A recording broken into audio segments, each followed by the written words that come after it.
So I would like to introduce our esteemed guest, Leigh Thompson. Leigh Thompson is the J. Gerber Distinguished Professor of Dispute Resolution and Organizations at the Kellogg School of Management. Thompson's research focuses on negotiation, creativity, virtual communication, and teamwork. She is the author of several books, including Negotiating the Sweet Spot, The Art of Leaving Nothing on the Table, and Creative Conspiracy, The New Rules of Breakthrough Collaboration.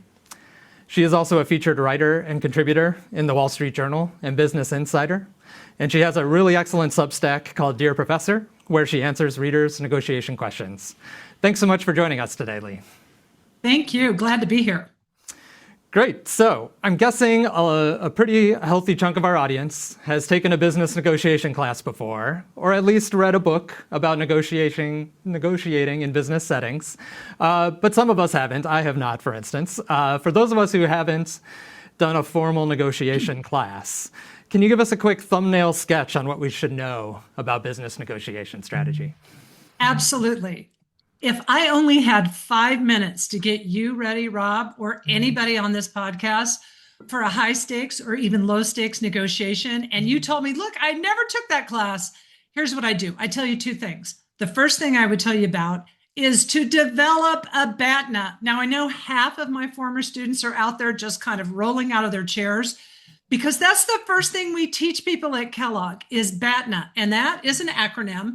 And it stands for your best alternative to a negotiated agreement. So let me boil this down. The timing is so good, Rob. I got a call from a student yesterday who'd taken one of my classes in the past. And he says, look, professor, I just got a job offer of X, but I want to get the company to make me a higher offer. So the first question I asked this student is, how many other job offers do you have?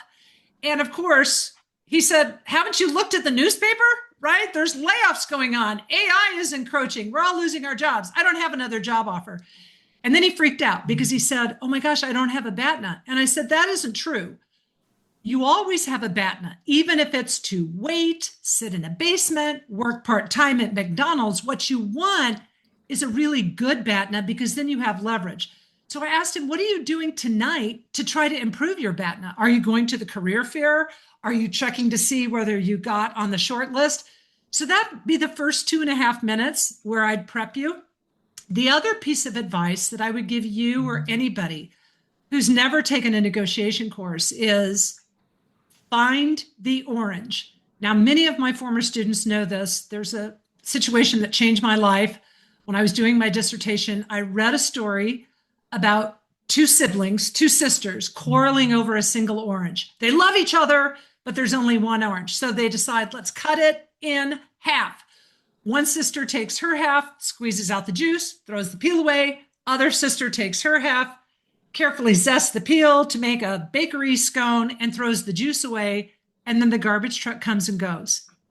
And they never had the deeper conversation. So there's usually, Rob, a win-win in the negotiation, but sometimes people are so quick to just split the difference, they don't see it. So that's my 5-minute turbo course on what do you need to know if you've never taken a business course in negotiation. And of course, there's many excellent classes taught by Professor Thompson where you could learn much more about negotiation than just that little teaser. But thank you for that. Now that we have those concepts in mind, I want to jump right to the question of the title of the webinar, which is, can business negotiation strategies work with friends and family? The short answer to this question is yes, but you've got to change your conversational language from transactional to relational. Okay. And here's the story that got me interested in this. This is a true story. So I was getting ready to teach a business negotiation class. This is in our executive MBA program. And a student of mine comes up to me before the class even starts. And he had this really worried look in his eye. And I said, are you okay? What's wrong? It's going to be fun. He goes, I'm not worried about the class. I'm worried about my wife. And I'm like, what are you talking about? He said, if my wife calls you or emails you, don't tell her I'm taking a negotiation class. And this is a true story. I knew exactly what he meant. His wife is sitting at home thinking, oh my gosh, my husband is learning all these transactional business strategies he's going to come home and use them against me, and I'm going to lose every argument that ever happens. So I guess what I'm saying is the first piece of advice I give people is don't use the word negotiation when you're talking to your spouse or to your kids, because it's radioactive. People think of negotiation as win, lose, kind of, I'm going to dominate. So that's kind of what really resonated with me as far as what to leave in the business school classroom and what to take home. Mm-hmm. Now, some of these concepts are applicable in a friends and family situation, and we're going to talk about those over the next hour. But what's different? What are the differences with negotiation with a friend or a family member versus in a workplace setting? Well, there's 100 differences, but I'm going to boil it down to two that really seem to loom large. First of all, when we're negotiating with friends and family, these are not one-off negotiations. I'm not buying something, like a house or a car where I really am not going to see you again. When we sit down with our friends and family, they bring a memory of past negotiations to the table, and we do too. And these memories tend to be self-serving. And the most important thing is we have a future with friends and family. So people come to the table already kind of emotionally triggered, and then they walk away kind of adding things up in what I call their internal Excel balance sheet. So that's kind of one thing, is we bring baggage, so to speak. The other big difference is what we are negotiating is really different. In business, price is really the dominant issue. And people have no problem talking about, well, I want high, you want low, payment terms, volume, delivery dates, whatever we're talking about. But in personal negotiations, there's multiple sometimes invisible currencies, time, career capital, autonomy, respect, mental load, identity, support, commitment. And these are things that are kind of harder to talk about. And when we start talking about them, they're kind of hard to negotiate. So those are the two, what I call really big differences among 100 different other things. Mm-hmm. From my naive perspective about negotiation, it feels like what you're working towards is a win-win solution, a solution where both parties feel like they have won or at least gotten something that they wanted from the conversation. Is that the right way to approach a family negotiation, or should it be a different goal? Oh, I think that that's always the goal. So what I tell people is, look, in business and in personal life, there's usually, more often than not, an opportunity for win-win. But let's talk about what win-win is. Win-win the sisters who split the orange thought that was win-win until they found out that, oh gosh, now that I know you wanted to start, making orange juice and I wanted to bake scones. So sometimes we can feel good about a negotiation and later discover that we sub-optimized. Now, when we're negotiating with friends and family, the key metric is, in some sense, relational happiness. I don't want to talk to my spouse or my kids or my friend group and kind of feel like, you know what, that didn't go so well. Somebody seems sad. So we care a lot about what I call that relational equity, in addition to some of the more transactional things. Mm-hmm. Got it. Another thing we talked about in preparing for today's event is this difference between negotiation and persuasion. So if you could talk a little bit about that, and I think it's going to come up again as we go through some scenarios. Oh yeah, it's going to come up again. So here's the definition of negotiation that I use in all my business classes and books. Here it is. Two or more people who voluntarily choose to exchange valued resources, whether that be money, time, giving somebody, consideration, and choose to come to a mutual agreement with the understanding that we have the option to walk away. So the magic words there are voluntarily choose to exchange valued resources. Now, I talk to a lot of people, I guess because I'm an extroverted person. But when people are negotiating with their family and friends, oftentimes they're trying to persuade somebody in their house to do something for them. And the person that they're targeting is saying, I don't want to be at a table with you. I do not want to give you my time. I do not want to follow your advice. So that magic word, voluntarily choose to interact, takes us, if that's not present, we're not in a negotiation. I'm trying to persuade you. Please talk to me. Please listen to me. Please take my point of view. And Leigh, I have a teenage son, so I know very well what you're talking about. Right? Yep. Absolutely. Yep. Yep. All right. So you've identified some common traps that people fall into when they try to apply business negotiation at home. You already brought up one, but I want to return to it just so you can define it a little again. This idea of radioactive negotiation. What does that mean? Oh, the radioactive negotiation trap. I mean, first of all, it's no secret to my family what I do for a living, right? I teach negotiation. So my family's kind of unique because my daughter is always on high alert. She's like, you're negotiating with me. And then she'll start reading my book and, kind of quoting it against me. That's not what we want to do. So the minute that you use the word negotiation with somebody who you love and you want to have a long-term relationship with, it triggers, at least subconsciously, sometimes consciously, mistrust and defensiveness. And so, Rob, but I want to kind of signal to our listening audience that we have some data that support this. So I did a research study several years ago with one of my students, Terry DeHarport. We had real friends in real life negotiate with each other. And then we had a control group of strangers, kind of same age and so forth, negotiating with each other. And we gave them kind of a case scenario about, I think it was kind of where to go on vacation or how to kind of spend kind of a sudden windfall of money.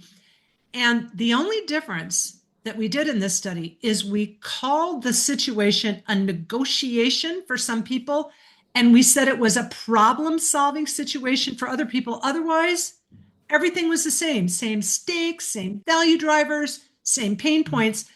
When the friends sat down at the table and the situation was framed as a negotiation, they were more competitive, they were less trusting, less happy with what happened than were the strangers. But when the friends sat down at the negotiation table and thought that they were problem solving, no problem. So that one word negotiation kind of triggered a whole, that's why we call it radioactive. There's even another interesting study done by Lee Ross at Stanford.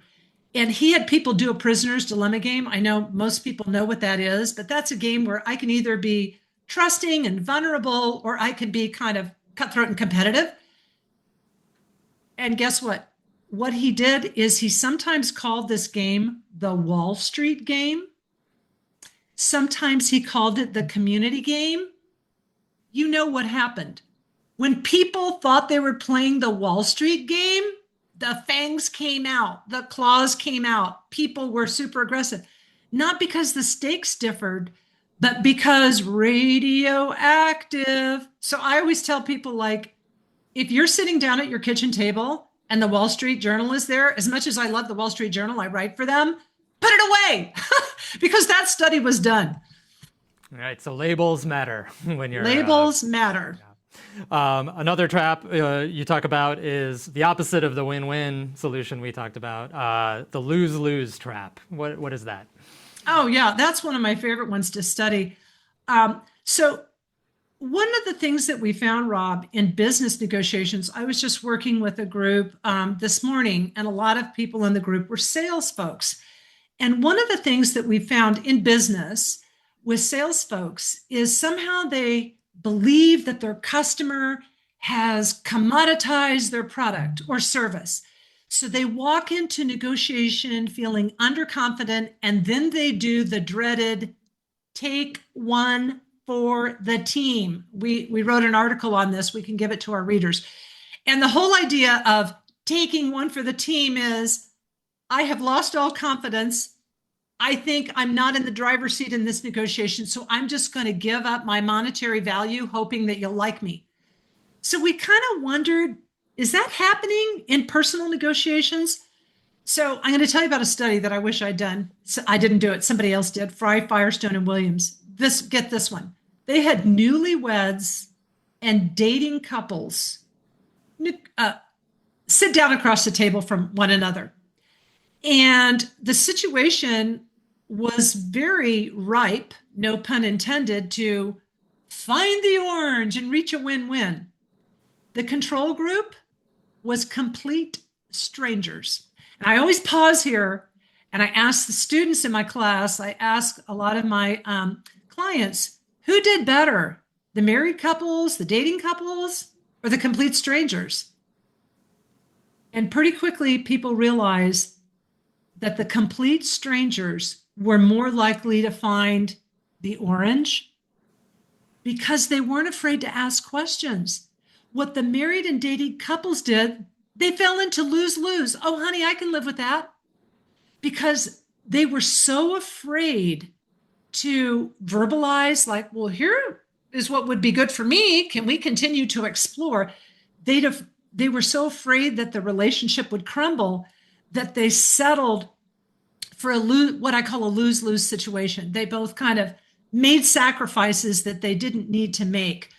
So that's what we call the lose-lose trap.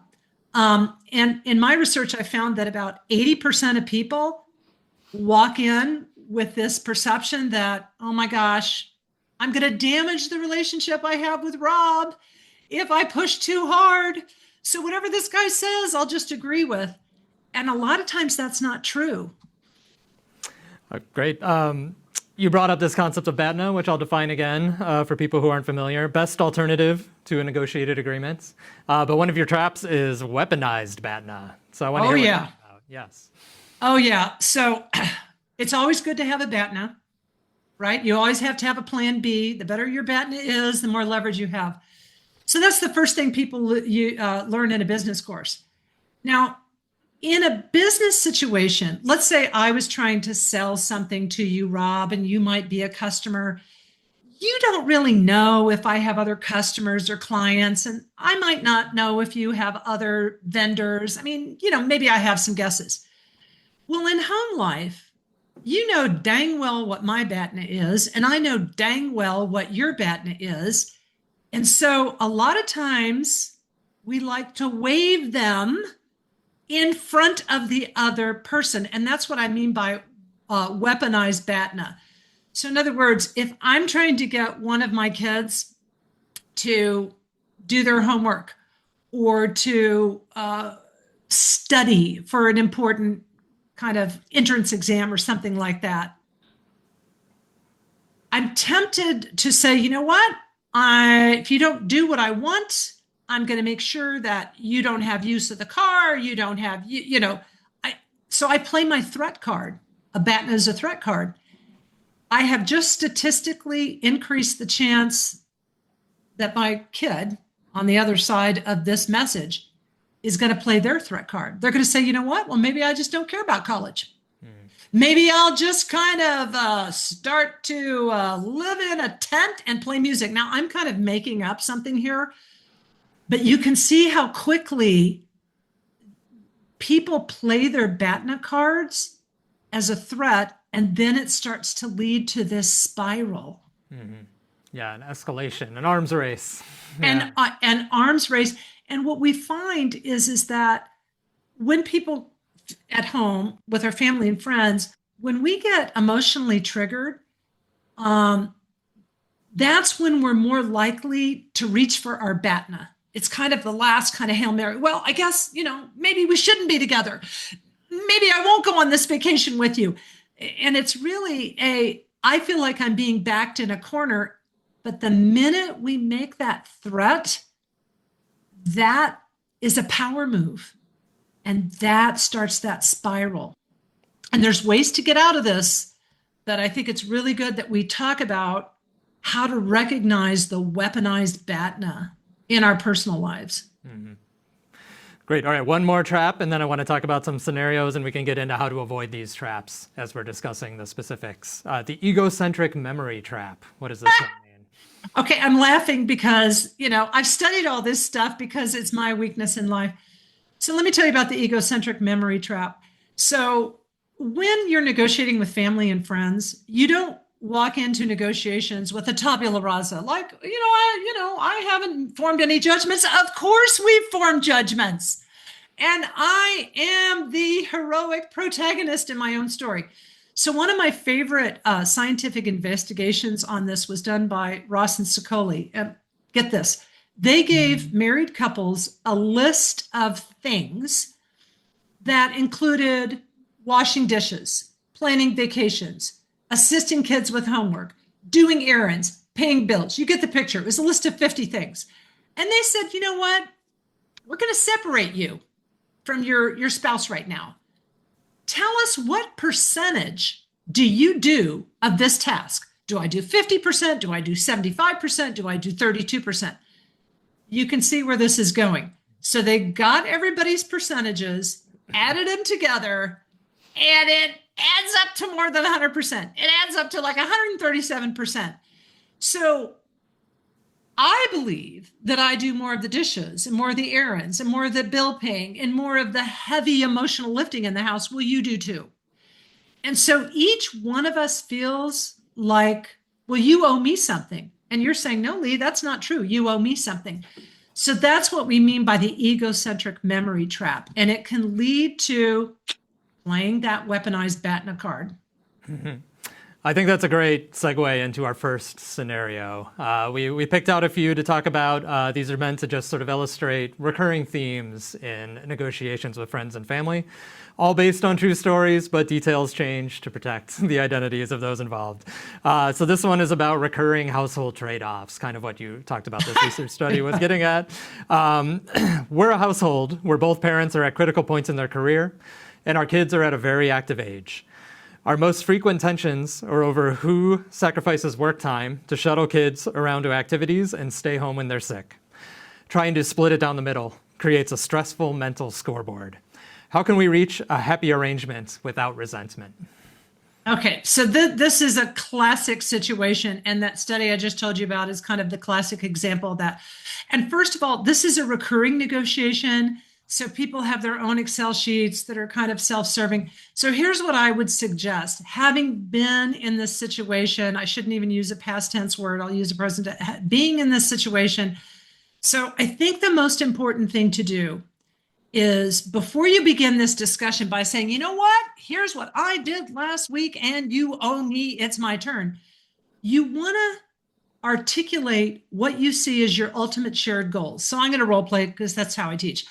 Honey, whoever I'm talking to, my goal is to have a happy, fulfilling daily life where both of us feel valued and not stressed, and we can celebrate the joys of family life, even though there is a lot of shuttling, there's a lot of schedules.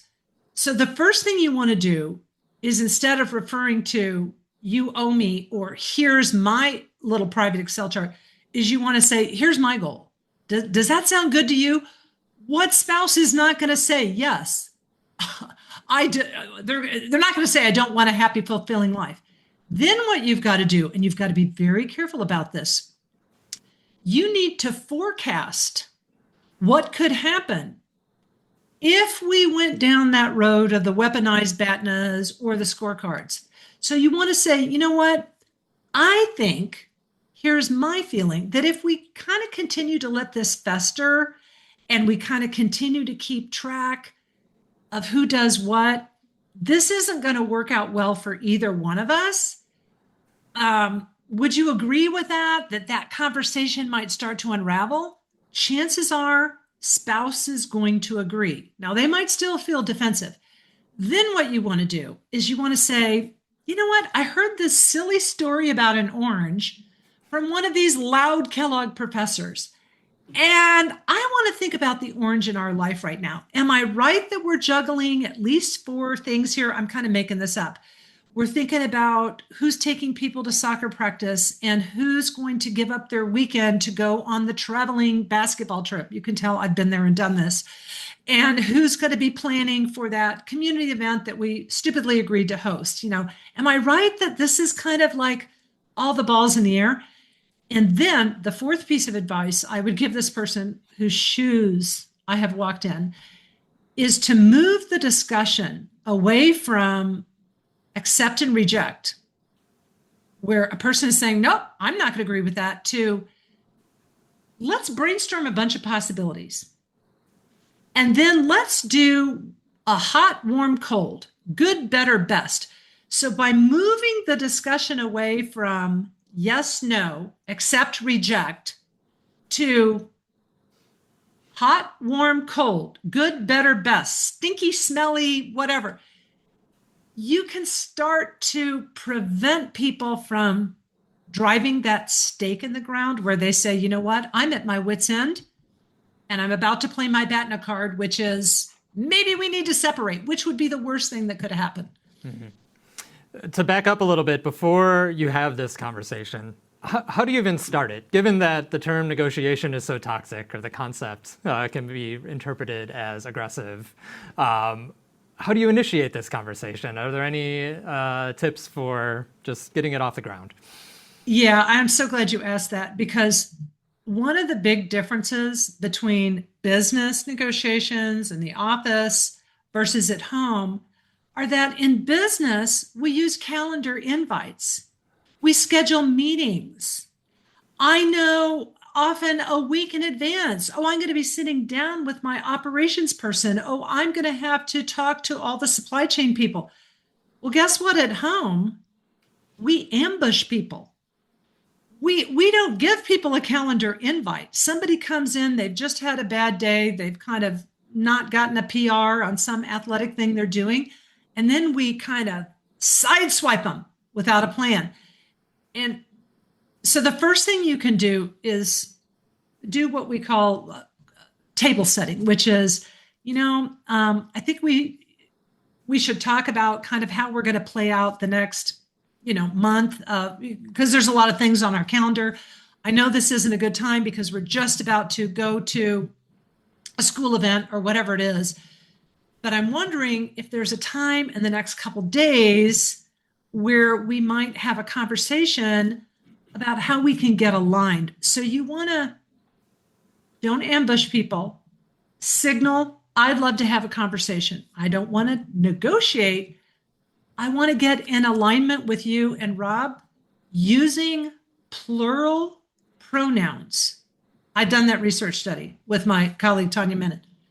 We, us, ours, versus I, me, mine. I have a busy schedule. I've got a lot. You want to use those plural pronouns. We're a team. We're a strong team. But we're a team who's facing some challenges. So I'd like to see whether we can have a meeting so that our goals can be fulfilled. Great. You mentioned this concept of good, better, best, hot, warm, cold. Are there any particular tools that you would recommend would be useful in a negotiation like this? What comes to my mind is a calendar, a family calendar. It can be an effective way to plan, but it can also lead to some of these tensions, passive-aggressive uses that we're talking about. Is a calendar a good idea, or do you have other ideas in mind for what can facilitate this negotiation and ensure that it keeps working over time? I think the calendar can be a good idea as long as all protagonists are kind of on board with that. If somebody is saying, I don't like this calendar, that's not how I roll, then you don't want to kind of force your method on other people. So again, I come back to that orange, which is, okay, what's on this calendar? Is it the case that we're doing 2-week planning, 4-week planning? What are we doing?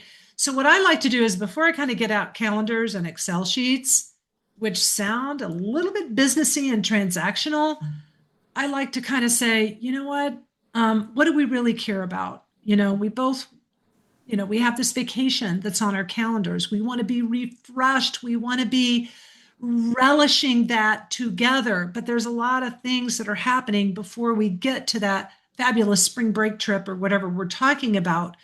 So help me understand your part of the orange. And again, tell that story. That story says everything. So I wouldn't kind of bring a tool to the table and foist it on the other. I would say, we could do the calendar. We could do this. We could have a blank sheet of paper and just brainstorm some proposals. I'm open to how we proceed, given that our goal is to be aligned and happy and fulfilled with each other. Keep coming back to that shared goal that they can't disagree with. All right, I want to move to another scenario, which also has to do with families where you have two working professionals. This one goes, I have received an exciting job offer, but it would require relocating my family. My husband would have to leave his job and look for a new position in a new city, and my kids are nervous about leaving their school and friends behind. How can I make a case for the move that makes their concerns feel heard? Okay. All right. Now, this is an interesting one. Let's be clear. This is a multi-party negotiation. There's a spouse involved, and then there's more than one kid involved. Okay. So it's a multi-party negotiation. We already know the emotions are high because the writer said, my kids are nervous. So the emotions are high. When people are nervous, that bat in a card is in their back pocket. So I'm going to give my gentle but firm advice. The language. How do I make the case? Sounds like lawyer language. Mm-hmm. It sounds like persuasive language. That tells me this person is in persuasion mode.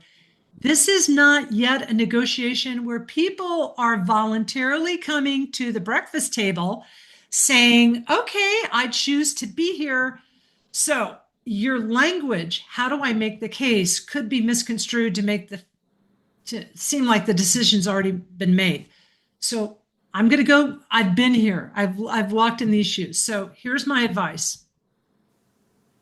Make it clear, if it is true, if this is truly a joint decision, if it is mom or dad or whoever the parent is saying, I'm going to do this, get your bags packed, that's not a joint decision.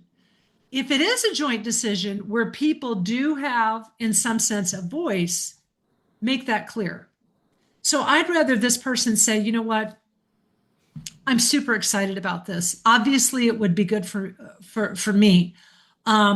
With your permission, at the right time, I'd love to have a brainstorming session where we could talk about how this could work. I have a sense of what your pain points are. You're going to lose your friend group. You're going to, so verbalize it. Just say, I have a sense of that. So I'd like to brainstorm scenarios where this could work for you. So you're not asking them, could it work? You're saying, give me some scenarios. Could be pie in the sky, however fanciful, that this could possibly work. Now they might say, well, you got to give me $1 million and you got to, do that. You got to give me a Mercedes Benz. My guess is they might start with that to test you. But then you could say, so you want to be able to pre-plan an all expenses spring break trip with your home friend group. I don't know what the kids are going to say, but right now you don't know. You need to figure out what they're going to say. So I guess my advice is have a heart-to-heart with yourself. Is this a joint decision? Or is this, this is what we're doing, like it or leave it? And does that play into this concept we talked about earlier of persuasion versus negotiation? It does. It does. And my feeling is be upfront about that. Obviously, if you have like a 2-year-old or an 18-month-old, I mean, honestly, in most situations, you probably wouldn't want to give them power of decision. I mean, maybe. I mean, I could imagine a situation like that. But you might want to say to whoever the youngsters are, like dad and I or mom and I, we'll be making this decision. But we very much want your input. We promise to listen to you.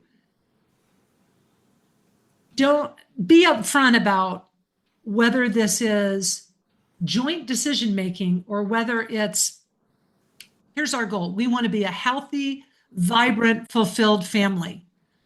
How can we make that happen? Mm-hmm. Now you mentioned that it's a negotiation with multiple parties.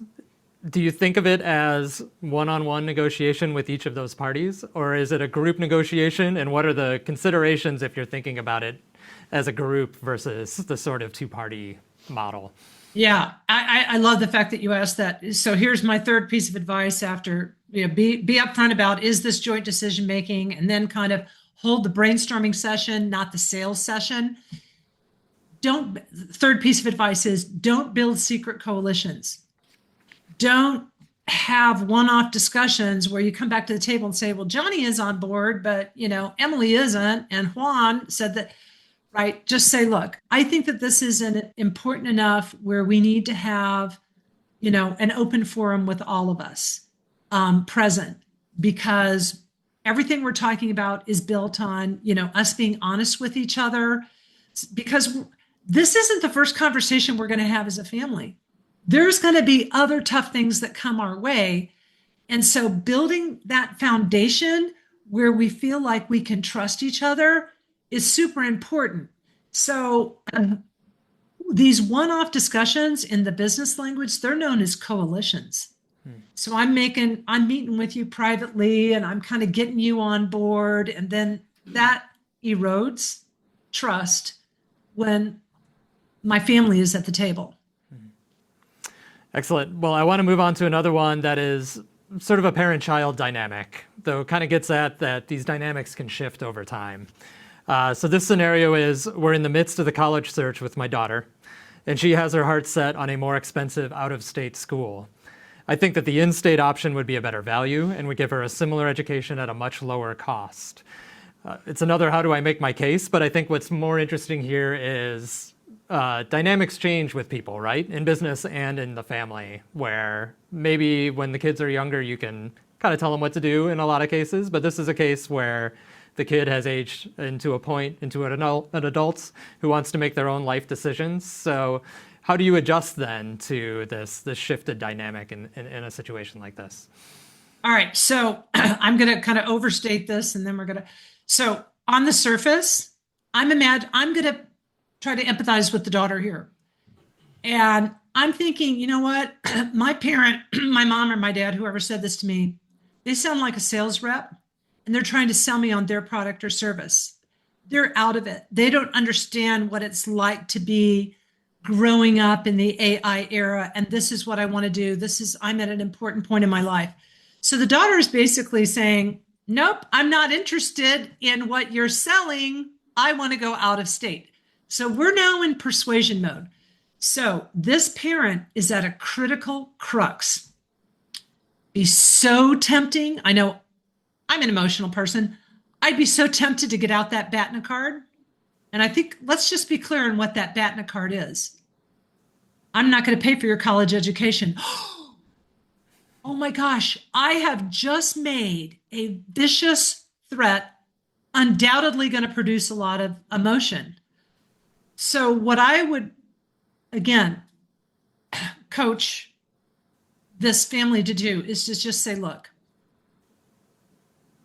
this is going to be a tough conversation that we're going to have. Above all, I have a daughter. You have my support. You will always have my support. I have unconditional support and love for you. My goal in this conversation, which is going to be a tough conversation, and I'm going to try to kind of check myself because you know me, Mom, I can get emotional, is I want to understand your hopes, dreams, and goals. At the same time, I want to be able to share with you financial considerations. But I'd like to begin, if that sounds good to you, daughter, I'd like to begin by listening to you. So when she starts to talk, so again, you're laying out, I want to understand you. You're signaling, I've got some financial concerns. When she starts to talk, don't say agree, disagree. Just say, okay, so what you're saying is having these worldly experiences out of state, meeting new people, whatever it is, those are important to you. Am I right? So what you want her to do is start sharing, here's my orange, Mom. And you want to understand that orange. Don't judge, just listen. You might even say, we probably won't come to a conclusion in this conversation, but I hope we're laying the groundwork where we understand each other. So it kind of brings up that this is a situation where there's multiple dimensions, maybe multiple oranges is the right way to say it, where the parent is thinking of it from a financial perspective. Maybe the teen is thinking about it from more of an emotional life experience perspective. How does negotiation help resolve those? Can you arrive at a win-win if both people have different sort of end goals in mind or priorities in mind? Right. Right. No, I think it's a really good question. So in some sense, all the data point to win-win is going to be more statistically likely with friends and family than in business. And you might be saying, Leigh, how can you say that? That's a pretty bold statement. By technical definition, a negotiation can only be win-win if there's more than one thing, part of the orange, that we're negotiating. If I'm trying to sell you my used car, which by the way, I do have a car that I'd like to sell you, Rob. Let's face it, it's just about price. I want high, you want low. I was trying to sell like this weird large safe. I put it on Craigslist. It's just like, I want high, the buyer wants low. It's not a win-win. I mean, we can come to an agreement. When we're sitting down with friends and family, we usually aren't talking about price. Now, we might be talking about the price of a college, but there's so many other dimensions that we're talking about. There's different types of expenses. There's different types of, work study situations that a person could do. There's so many other dimensions. The minute we have another piece of an orange on the table that could be part of the deal, the potential for something other than lose-lose or win-lose is there. So, but the problem is when we're talking about things other than money, people get emotional. Anger is the most common negotiation emotion. I'm angry. You misunderstand me. You're threatening me. And Rob, what I like to tell a lot of people, and I've learned this the hard way, is anger is a reciprocal emotion, meaning that when one person says, I'm angry, or even raises their voice, we are programmed to respond with anger. Well, I'm angry too. You raise your voice, I throw a briefcase.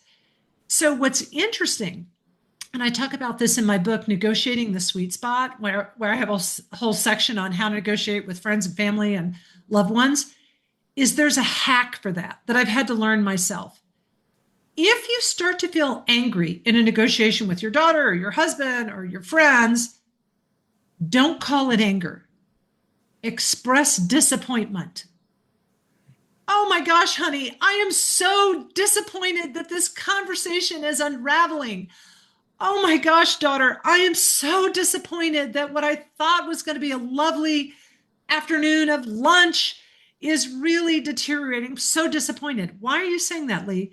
Disappointment is a complementary emotion, not reciprocal, meaning that psychologically, when a human being expresses disappointment, the person on the receiving end feels compelled to repair. Oh, why are you disappointed? It's not that bad, Mom. So even though I might, and I use this myself, even though I might be feeling angry, I try to verbalize, oh, I'm so disappointed. What I thought was going to be a great opportunity for us to make a gourmet meal together has turned into an uncomfortable situation. Great. I want to do one more scenario and then we'll get to some audience questions because some really good ones are coming in. Another multi-party scenario. My college friends and I take a trip every summer. As our lives have gotten more complex with families and jobs, the discussion of every single detail, where we should go, for how long, who should be invited, becomes increasingly heated. So anger again. What can we do to avoid conflict around what should be a joyful tradition? Okay, I have some advice on this one. So let's be clear. The BATNAs are no big secret. Okay, so if I have my friend group, my college friend group, and we have a history, we have a tradition of taking trips every summer, our BATNAs are not only known to each other, right? They're connected. So in other words, the BATNA is, I guess we don't do the tradition anymore. Or I guess I take myself out of the trip. And then I've broken the tradition, right? So the weaponized BATNA is right there. Okay, so everybody's life is getting more complex and dynamic. So I think the key here, and it goes back to what I said about there's multiple parties. It'd be so tempting just to get on the phone with my bestie and say, can you believe the way these other people are acting? Don't do that. Get on the Zoom call, get on the Teams call, or if you live in the same place, get together and begin by articulating the shared goal. I love this tradition we've been doing. It's the highlight of my year. I want to do this till I'm 90 years old if you guys are on board. Does everybody feel that way? Is it just me? Everybody's going to say, oh, we totally feel that same way. Then what you want to do is you want to forecast, there's two ways this conversation could go. It could start to unravel. I don't want that to happen. Do you agree? So in other words, what you're doing is you're putting up some guardrails for the conversation. You're saying, this is my goal. I love you guys. I want to be with you. This is a direction we could go in that probably wouldn't be a productive conversation. So now that we've agreed on those two things, can we brainstorm some possibilities for how to move forward? Maybe we empower one person in the friend group to make all the arrangements in certain years and the rest of us go along. Maybe we empower a couple of people in the friend group to do this. Maybe we take votes on certain of these dimensions and we agree to majority rule. I don't know, but what you want to do is you want to get people to set aside, again, this doesn't work for me. The answer is no, reject, to let's put some ideas up in the air and then kind of, rank order them. You see me kind of going back to this strategy, Rob, so much, moving the conversation away from a binary, accept, reject, no, I'm not on board, to, well, this is better than that. Okay, I just learned something about one of my friends. And it gives you a path out towards a solution instead of a yes. Yeah. Yes.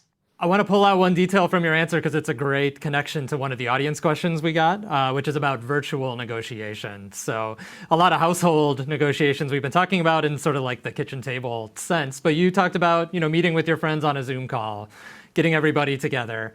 What's different about negotiating virtually? And are there significant differences for these sort of friend-family negotiations that you want to pull out?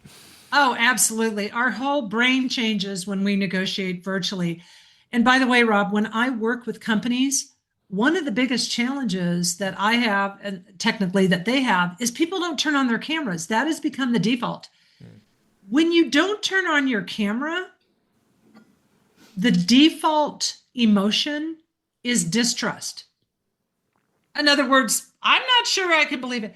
When you turn on your camera, there's an immediate release of oxytocin, which is the human bonding hormone. I trust Rob right now. I mean, the dude might give me reason not to, but right now I do. So one of the things I always tell people to do is, I know it's inconvenient, but turn on the camera at least for the first 5 minutes. Get that trust hormone flowing. The other thing I want to mention, and a lot of the students who've taken my Negotiating in a Virtual World class and my Negotiation Mastery class know me. The main thing you and I are missing out on when we have a virtual call or a virtual negotiation is the absence of mutual gaze. Like right now, Rob, I know I look super weird. I'm trying to gaze into your eyes. Okay. You don't know that I'm doing that because, we don't have that technology right now. Right. Shared eye gaze releases that human bonding hormone, and it creates this beautiful kind of conversational symphony, especially if there's other people on the call. So what I've learned to do, all my students know this when I teach, I don't rely on mutual gaze because we don't have that technology yet. I use names a lot. I'll say Rob, Gabrielle, Fred, Blake, Sarah, Cindy, Juan, because you want to kind of have this mutually shared focus of attention. The other piece of advice I give, and I did the research study on this when I had my Kellogg students negotiate with Stanford MBA students. They had to negotiate virtually. And for some groups, we told them, before you do this negotiation, get on your phones and have a 5-minute non-business call. I don't know, talk about where you grew up, talk about surfing, talk about tacos, talk about your favorite band. Anything. And what we found is that 5 minute of what we call relational talk completely changed the trajectory of the negotiation that followed. So I always coach people, we all want to get down to business, but even when you're sitting down with your family, even when you're sitting down with your friends, say, I know we got places to go, but can we just do a 5-minute check-in? I think it's a really good place to start this conversation. So sometimes the small talk can tee up a more productive. The small talk translates into, in our research study, the small talk, 5 minutes of small talk led to over $1 million of joint gain discovered by negotiators. Wow. People like each other more and they made more money. Win-win. Yeah. Here's another one that I like because it has sort of a business analog, which is how to restart a stalled negotiation. So in the business world, people will leave the table and say, we'll come back later and we'll talk when they have irreconcilable differences, I guess. But in this case, it's what do you recommend doing in a stalemate where the boundaries have already been broken on both sides and it feels like there's no joint solution? How do you return to a situation where the negotiation can proceed from the beginning? All right, that's a really good one, because a lot of times there's a face-saving issue to go on. Did you know the most commonly uttered sentence in any negotiation is, that's my last offer? And the minute a person, and your kid could say this too, your spouse could say, that's my last offer, take it or leave it. The minute that sentence gets uttered more than any other sentence in negotiation, then it becomes a face-saving issue to get back to the table. I know that when one of my kids says this, or even when I say this, I have a huge face-saving thing to do. So I think what's important to do is never to wave that in people's face. So here's what I would do. I would just say, you know what? I'm so disappointed that this conversation is unraveled. I know that I didn't bring my best self to this conversation. I want to reiterate that my goal is for us to have a fabulous spring break, or to work out this possible career situation, or to figure out how to deal with the college decision. That's my goal. And so with your permission, can we kind of take this up again? And I will do my best to listen. Because I don't like some of the things that came out of my mouth in the last 30 minutes. So in other words, I want to be a better person. I would say that in a business situation too. This discussion didn't go in the right direction. I'm certainly responsible for a lot of that, but I care about our partnership. I care about working with you. And so I'd like to reflect on it and come back to the table with some fresh ideas. Make it hard for them to say, no, I don't want to hear your fresh ideas. I've decided I permanently hate you. Is there a point in a negotiation where, are there signs that you need to bring in a third party? So maybe in a family situation, it might be a therapist, or maybe in a friend situation, it's like, let's bring in another friend who can kind of, work with both of us to resolve this issue. What do you say to that? Oh, that's a really good question, because I will tell you this. First of all, I love mediators. They're good at their job. And agents, they could be argued to be a third party too. Their goals are not your goals. Their goals are to settle. Their goal, and I say this with love in my heart, a mediator's goal, certainly an agent's goal, is not to find the big juicy orange. It's to let's close this so that I can go on to my next thing. Now, you gave different examples. You said maybe a therapist, maybe a this, maybe a that. I would say this: if the emotions are running really high, with anger right out there, with trust, with issues of trust right out there, what I would do is just say, look, I'd love to have this discussion. I'm going to try to bring my best self to this. I think we can work positively with each other. But you've mentioned, I'm role playing here, but you've mentioned, honey, that you would feel more comfortable with a therapist. I support that if that allows us to have this discussion. Great. Well, I'm sorry to say, Leigh, we're all out of time. We still have more great questions, but we've come to the end of the hour here. Thank you so much for joining us today. It turned out to be as fascinating as I hoped. Lots of practical advice. Thank you very much. And thanks to everyone who tuned in today and sent in such thoughtful questions. As I mentioned, we'll share a video of today's events in the next few days. It'll be on the Kellogg YouTube page. It'll be on Kellogg Insights, and we'll send it out to everybody who registered for today's event. The next webinar will be April 7th, The New Era of Personalized Advertising with Jacob Tini and Brett Gordon.